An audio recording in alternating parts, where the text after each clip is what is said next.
Hello बच्चों, कैसे हैं आप सभी लोग।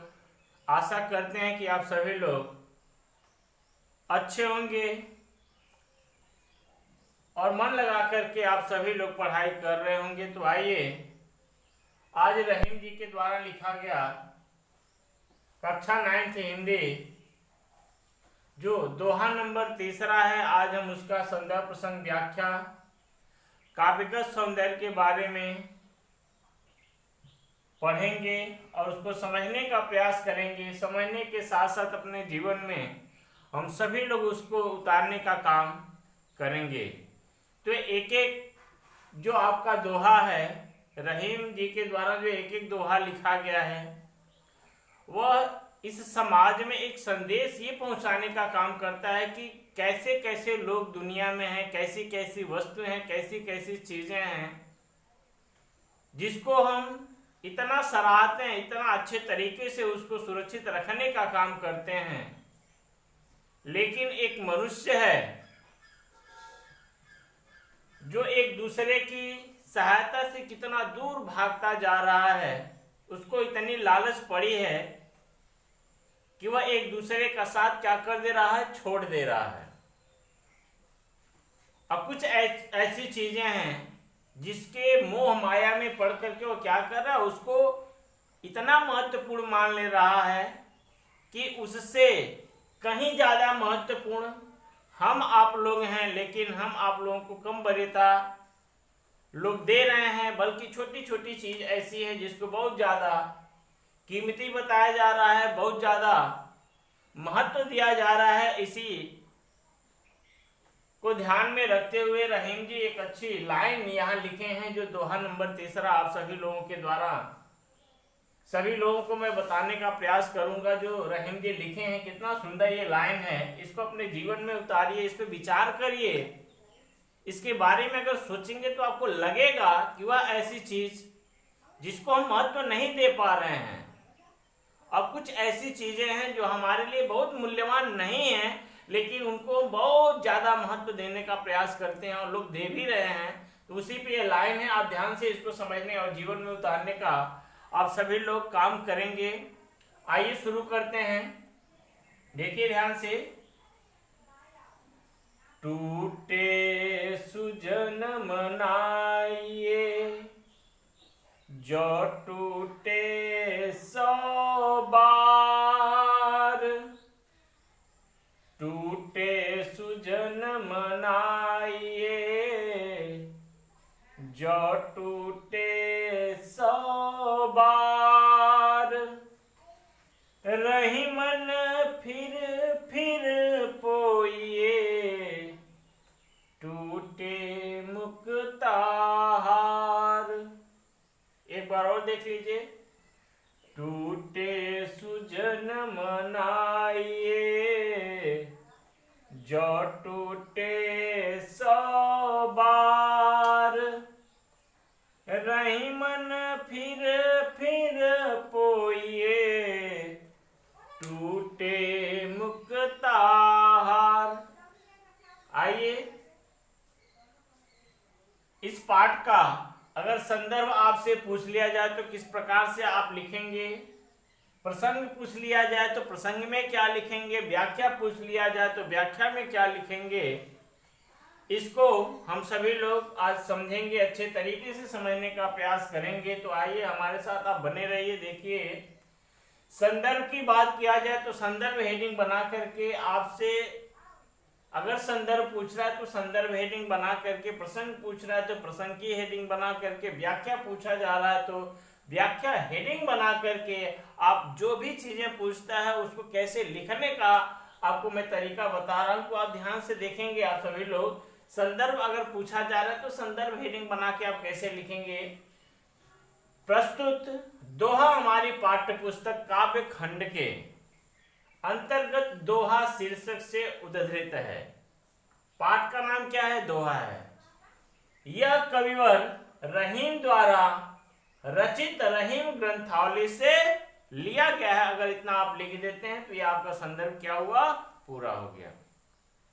आप ध्यान से अगर देखें तो इसमें दो चीजें आपको एकदम क्लियर दिखाई दे रहा है, एक पाठ का नाम और ये जो लिखा है, जो लिखे हैं लेखक, उनका नाम। अगर ये दो चीज आपको याद रहता है, ध्यान से समझ लीजिएगा, तो आपका संदर्भ क्या हो जाएगा, क्लियर हो जाएगा। इस पाठ का कोई भी आपको अगर दोहा पूछा जाए तो संदर्भ यही रहेगा, कोई चेंजिंग नहीं होगा। प्रसंग की बात किया जाए तो आइए हम देखते हैं। अब इसमें आपको अगर आभास होगा, 2 बार 3 बार 4 बार आप पढ़ेंगे तो आपको लगेगा कोई सज्जन व्यक्ति है जिसको मनाने की बात किया जा रहा है। किसकी बात, जैसे मुक्ति हार, जो हार होता है उस हार में छोटे छोटे गुड़िया टाइप जो हार में लगे होते हैं, जो मोती की बात रहते हैं, वो क्या हो रहा है, उसको हम बुन बुन करके टूटने के बाद उसमें पिरो देते हैं, फिर एक नया माला बना देते हैं। और सज्जन व्यक्ति को हमको जिस प्रकार से इस माले को हम फिर से बनाने का काम कर ले रहे हैं, उसी प्रकार से अगर सज्जन व्यक्ति हैं तो उसको हमको अगर रूठ जाते हैं तो मना लेना चाहिए। तो यही आपका क्या हुआ, व्याख्या से संबंधित है, तो वही चीज तो आप प्रसंग में लिखोगे। बार बार आपसे कहते हैं कि जो व्याख्या निकल करके आता है वही चीज लगभग हम किस में डालते हैं, प्रसंग में। तो प्रसंग अगर पूछ लेता है तो प्रसंग में क्या लिखेंगे, अगर इसका इस दोहे का प्रसंग आपसे पूछता तो क्या लिखेंगे। देखिए, प्रस्तुत दोहे में कवि ने बताया कि श्रेष्ठ जनों अर्थात सज्जनों के महत्व को बताया गया है। यह आपका क्या हुआ, प्रसंग हो गया। व्याख्या हम समझने का प्रयास करते हैं। देखिए कैसे व्याख्या है, आप शब्दों को पढ़िए और सोचिए, विचार करिए, कठिन नहीं है कुछ, बस विचार करने की बात है, सोचने की बात है। कई बार उसको पढ़ने से आपको पता लग जाएगा कि इस शब्द का अर्थ क्या है। तो देखिए शुरू करते हैं। टूटे सुजन मनाइए जो टूटे 100 बार, रही मन फिर पोइए टूटे मुक्ताहार। व्याख्या समझिएगा। टूटे माने रुष्ट हुए। टूटे का अर्थ क्या हुआ, जो नाराज हैं, रूठे हुए हैं। सुजन माने स्वजन या सज्जन व्यक्ति अगर रूठ गए हैं, नाराज हो गए हैं, तो अगर वह 100 बार टूटे, सुजन मनाइए जो टूटे 100 बार। अगर सज्जन व्यक्ति हैं, स्वजन हैं, सज्जन हैं, और अगर वह रूठ गए हैं कितनी बार, 100 बार भी अगर आपसे रूठ जाए ना, तो उनको मना लेना चाहिए।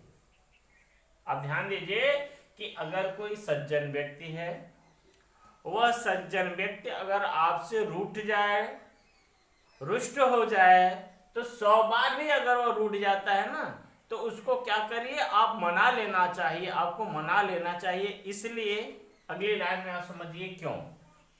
रही मन फिर पोइए टूटे मुक्ताहार।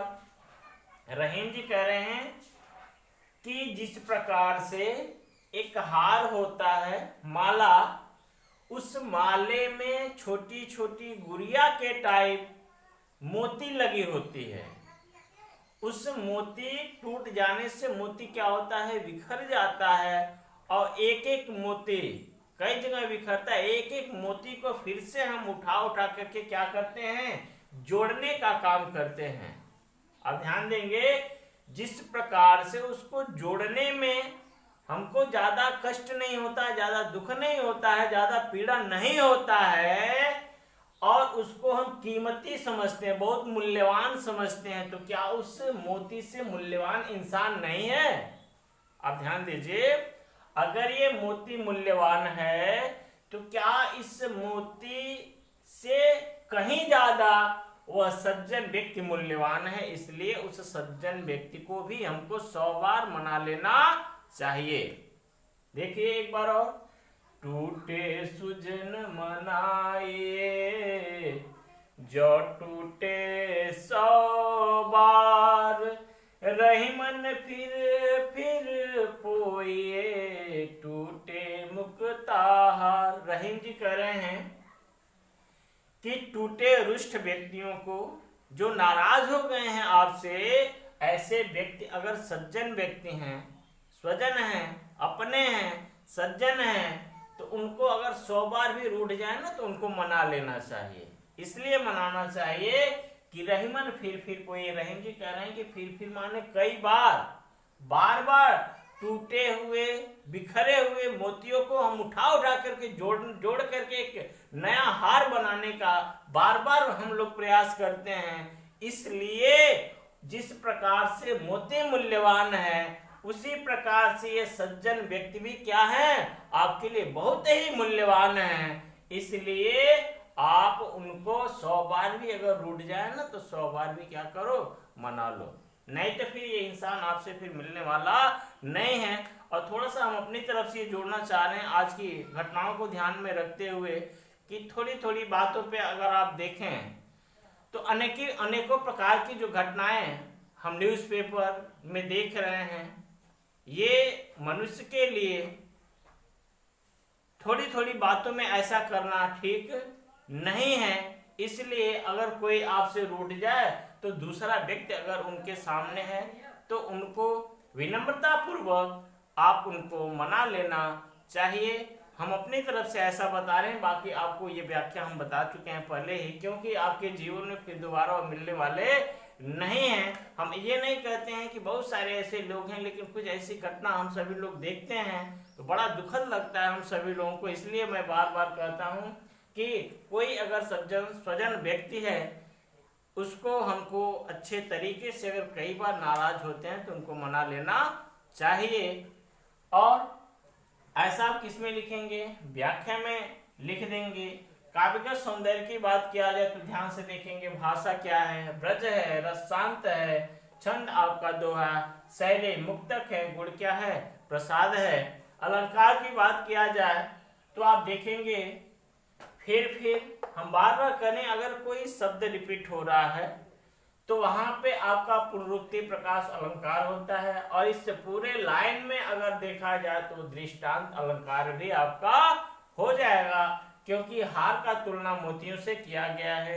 इसलिए हम सभी लोग ध्यान से अगर इस दोहे को अपने जीवन में उतारने का काम करेंगे तो ये आप अच्छे तरीके से जानते हो कि कोई भी मनुष्य आपके जीवन में कई बार मिलने वाला नहीं है। इसलिए आप सभी लोगों को मिलजुल करके रहना चाहिए।